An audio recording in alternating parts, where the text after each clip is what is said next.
coming off, another overtime win this past week. A lot of good film to watch and learn from. Several things stand out in a positive way, and of course, other things to fix as well. We jumped right on it right away. Team was very aggressive for correction and betterment and improvement, and it's taken a really, professional approach on finding ways to get better. And I think it was very evident in not only meetings but walkthroughs and practice. And looking forward to a great challenge and opportunity up in Raleigh this weekend in North Carolina State. So questions, please. What is it? Mario, we haven't seen Jakari Brown since, we haven't personally seen him play since training camp. How is he progressing? How's he doing? He's doing really well. Going to be a really great player for us. Anything in particular that he's improved on, or just? I'd say his reads, his accuracy. He's always run really well, but he's become a really good quarterback as well. He's had natural leadership skills since the day he set foot on campus. He was such a great player in high school. And we haven't had a chance to see him out in public yet, but his strides are very significant, and we expect him to be a great player. Would you like to see him at some point this season if you can? Well, he's developing, he's doing a great job, and he's going to be a great player for us. Mario, Javonte Citizen dressed for the first time for a game on Saturday. Obviously didn't get in. Do you expect to see him getting into the game, this coming week or soon? Not sure. He is cleared, he is ready, he is resting, and we want to make sure that when he does get in there, that it's because he has a chance to help us win games. The best part about it is there's no question he is going to be fully healthy, but he's going to be himself whenever that point hits. I think it's a little bit different when you're a running back. You're in such an instinctive position like a middle linebacker that your body is almost going to do things, at a rate and a speed and from a reaction standpoint that it just takes reps. So he's getting a lot of reps in practice. Everyone's really happy for him because what he went through was obviously a tough thing, but I can't put a time on when exactly he's going to get reps. What did you see was the disconnect or some of the disconnects in the passing game, and how can things progress from here? Well, probably a little bit of everything. I think when the passing game is off, the passing game is so much about precision. You mentioned being synchronized, being on the same page, and all it takes is being off here and there. Some of it was coverage was good. Some of it was could have made a better decision. Some of it was a route could have been better, or protection could have been better.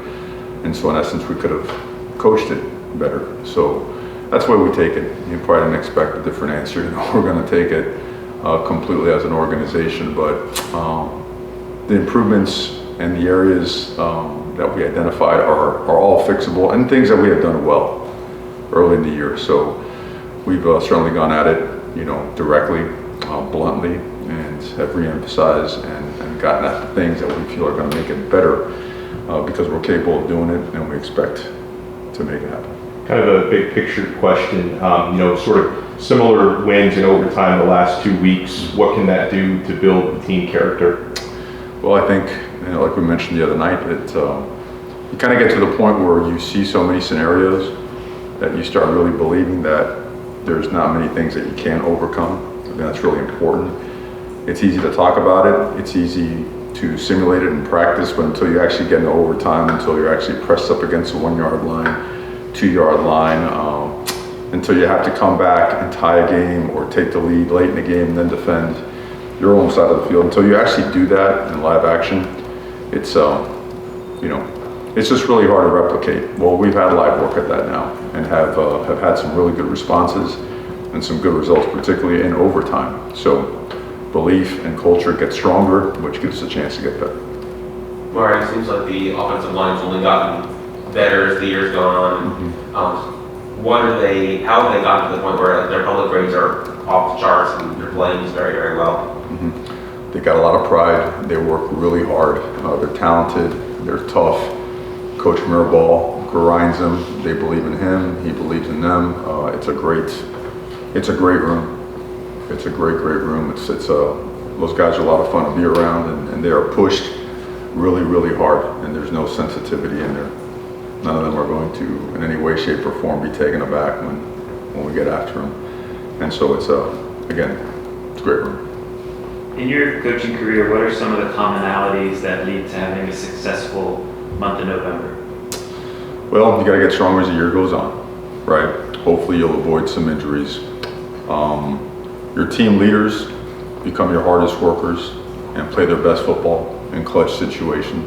The team starts understanding that it's not about, hey, someone making a play. The team starts understanding that it's about everyone doing their job and doing it really, really well. Because when that happens, the plays just come to you, you know. And as the year goes on, you know, it's week 9. Everybody around the country's in the same week. You know, our fatigue, our pain that we feel when we go out there to practice, it's not unique to us. Everybody's going through it. But to be able to wake up, regardless of what you feel, how you feel, and still have like that drive, that appetite to go get better, and understanding that Tuesday and Wednesday become your game reality. The teams that understand that and that push through that and on those days are the ones that really separate themselves in the closing months of the season. They also understand that those other days that there's walkthroughs, you know, the Mondays, the Fridays, that the mental intensity of those days has to match the physical intensity of Tuesday and Wednesday. So, what have you seen from NC State on film? They've stuck with a lot of other good teams. They are physical, they are violent when they tackle. Their defense is extremely stout, fast, plays with great pad level, great technique, great fundamentals, great hands. They all get to the football. I mean, it's evident. I mean, you see them retracing on screens, you see them chase down plays that somehow broke and got behind them, and not many do. You know, you see when they get to the quarterback, they get there with intentions to let them know that they got there. Just a really impressive team, really impressive. Their kicking game is equally impressive. I believe they've hit a 56, 57 yarder this year. They cover down really well. Again, technically sound. You know, you could tell when you look at their team, you look at their roster, you see a lot of guys their 4th, 5th year. Some of their 6th, I believe. So, and a lot of them, most of them are high school recruits. So they've been in the program and the system for a long, long time. So they've been repping the systems, and they know the systems really well, and you can tell. And then on the offensive side of the ball, you see a very, you know, I know the young freshman, Concepcion's done an unbelievable job. He's been the player of the week for the conference and whatnot, but, you know, I'm always focusing on the trenches, and they are physical and really, really tough and athletic up front. They move people, they finish their blocks, they communicate really, really well. Quarterback's playing really well. Just they're an impressive football team. What issues does a 3-3-5 pose? Well, it's just different. You know, it's very different than anything we've seen all year long. You always get some, you know, some type of version of an odd front, this 3-3 nickel. There's a lot of things that come with it. You know, pressure comes from everywhere. There are internal pressures. There's a field missile, the boundary missile, corner fires, incorporated safeties coming with it. And it's just, they're so athletic that if a guy is out of his gap, it's quickly filled. You know, they can replace themselves, and the way it's spaced out, it makes those passing windows difficult. Their structure on the back end, they do a great job in disguising it, because it could look like 0, it could look like quarters, it could look like some form of 2 invert, some form of 3. They do a great job communicating and actually executing some pretty complex, you know, calls. Coach, how have you noticed A.J. Allen grow within this offense since the start of the year, given that he's provided a lot over the past 2 weekends? Yeah, we're starting to see the guy that we saw, you know, on film when he entered the portal, some of his high school film as well. And in camp, he was excellent. You know, there were times in camp where it's like, wait, this he's going to be a difference maker for us right away. And then I feel like as the season started, you know, different game plans, different opponents, I think that maybe slowed him down a little bit from an understanding and development standpoint. In the last couple of weeks, he's really picked it up. And you could see he's played against some, you know, obviously Clemson was a top 5, top 10 defense, and you saw the tough yards that he found. And then this past game, he was able to find, you know, he came out of the game, had a cramp back there and whatnot, but he really started finding his way. So he's making some tremendous strides, a lot of headway into just becoming a really, really good football player. Would you say it's towards the beginning of camp or towards the end that you saw him create those explosive plays at the line of scrimmage where he could create any scene? Yeah, I would say that first scrimmage over at Hard Rock, when you saw him kind of break out of there, he bounced a couple and somebody split the defense on, caught the ball in the backfield well. So he's shown that he's a complete guy and he could do a lot of things. He's a really good athlete. If you had to play another position, like if you say, hey, go out there and cover somebody, he could probably do it. AJ's that kind of a guy. And he's just a really hard worker and a great human being, great family. So we're all really happy for him and for us that he's playing well. How has Tyler's mentality been the last couple of days? He's been good. Tyler is a resilient, tough guy. And, he went through a lot last year and, it wasn't his best game, but like I tell all our players, it's never on one guy. We all have to do a better job by you and for you. Your supporting cast and your coaching staff always has to do better so that you can do better as well. There's no flinch in him at all. And he's a really good football player and he's going to play well.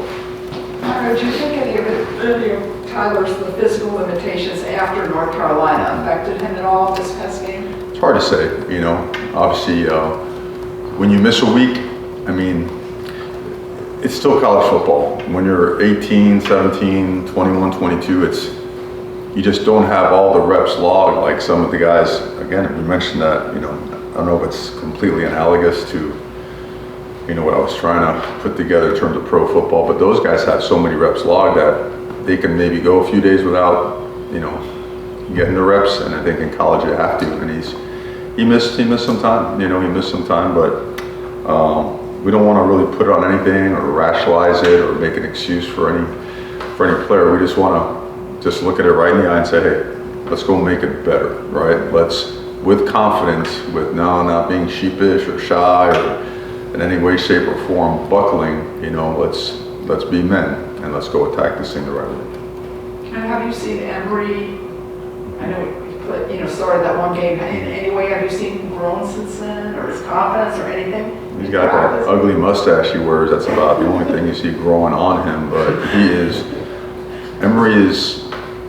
he's like Tyler. He's like Jakar. Those guys they're elite human beings. They're supportive teammates. They're competitors. They all want to play, and they also recognize the importance of who has earned the right to play and the importance of supporting them and learning from them at the same time. Those guys are so helpful throughout the course of the game in terms of support, in terms of something that they see on the back end that might be able to help the quarterback. So that's a great room. You signed a highly touted recruiting class last year. I assume a lot of those guys are on scout team right now this fall. How are they doing?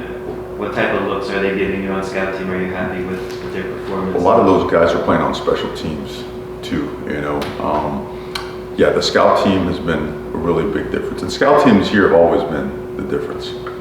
I remember being a graduate assistant and man, that's like the Hall of Fame on the scout team, just whooping on the offense and the offense coordinator can't figure out why they can't get in the yard in practice. I remember the same thing as a player. So again, going back to Tuesday and Wednesday, that's where that value comes in, because if it's as similar to the opponent as it could possibly be, and sometimes, with some of the scout team guys that show up, sometimes it could be as good or maybe even better. You're going to have success on Saturday. Our team doesn't fully understand that yet, but we're starting to understand that. We still need more bodies. We're still building the roster. We're still building the walk-on part of our roster as well, which is critical. We recruit walk-ons just as hard as anything else, preferred walk-ons, and they're given great opportunities here. But we're making our way there, and yes, they're critically important.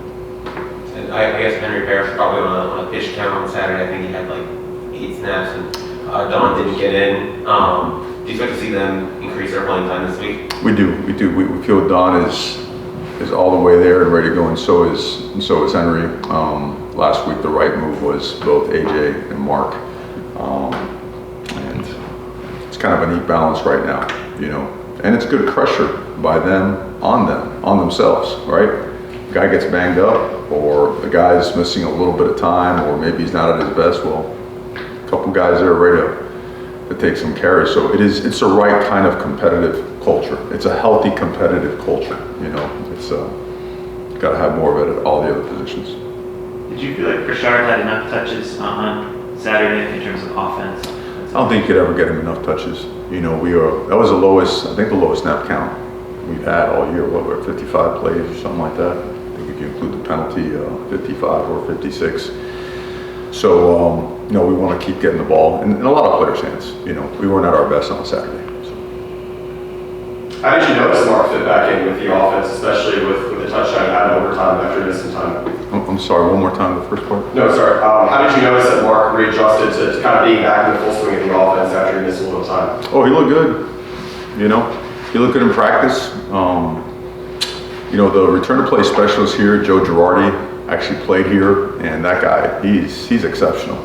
By the time they get back to playing a game, it's not the first live action they've seen, and they've seen enough like high speed, like realistic practice looks where they're prepared to have a good game. So it was no surprise that he picked up right where he left off before he was hurt. How do you think he's adjusted to the college game with physically imposing back that he is, but he can also create a lot of seams on the outside runs? So far, so good. His best football is ahead of him, and quite frankly, I think for Mark Fletcher, sky's the limit. Is there any update on Elijah?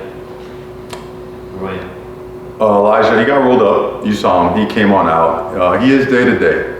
You know, we feel pretty optimistic from what we saw this morning.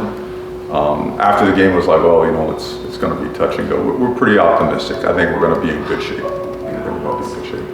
I know the details haven't been released yet, but with the ACC announcing the new scheduling model and everything tonight, just what do you think about what the new look might be? Obviously, in generalities, because they haven't released it, but going to California and stuff and all that. Well, I mean, the recruiting footprint, you know, grows, right? It stretches out. We head out that way anyways for that, but having coached out in the Pac-12 and whatnot, just recognizing there's just really good football out on the West Coast, more opportunities for us, for them, for our conference, for alumni, for recruiting. So I think it's all win-win. I haven't had a chance to peek at it yet, but you know, at some point in time I will. But yeah, it's all plus.